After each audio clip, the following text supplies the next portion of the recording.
আসসালামু আলাইকুম। Hello everyone, কেমন আছো? আশা করি ভালো আছো। আলহামদুলিল্লাহ আমি অনেক ভালো আছি। আজ যাচ্ছি আমরা সবাই মিলে ঘুরতে, যাচ্ছি একটা স্পেশাল জায়গা। পুরো ভিডিওটা না দেখলে বুঝতে পারবে না আমরা কোথায় যাচ্ছি, তার জন্য পুরো ভিডিওটা দেখতে হবে। আজকের ওয়েদারটা পুরো মেঘলা মেঘলা, বৃষ্টিও হচ্ছে। বৃষ্টির কারণে ভাবলাম হয়তো যাওয়া হবে না, বৃষ্টিটা থামলো, তারপরে আমরা রেডি হয়ে বেরিয়ে পড়লাম। কিছুক্ষণ পর চলে এলাম আমরা মেন রোডে। আমরা যে জায়গাটা যাচ্ছি আমাদের বাড়ি থেকে প্রায় 30 থেকে 40 মিনিটের রাস্তা।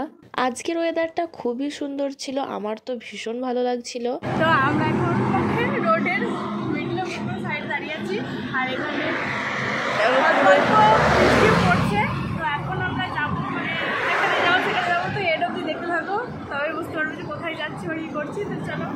রোডে দাঁড়ানোর কারণ হলো ওখানে দাঁড়িয়ে কিছু ভিডিও করছিলাম, ওয়েদারটা খুবই ভালো ছিল। তারপর চলে আসি আমরা বাজারে। আর এই বাজারটা কে কে চিনো আমাকে নিশ্চয়ই কমেন্টে জানিও। আর আমরা কোথায় গিয়েছিলাম সেটা তোমাদেরকে আমি নেক্সট ভিডিওতে দেখাবো। তো ভিডিওটা আমি এখানে এন্ড করলাম। আল্লাহ হাফিজ।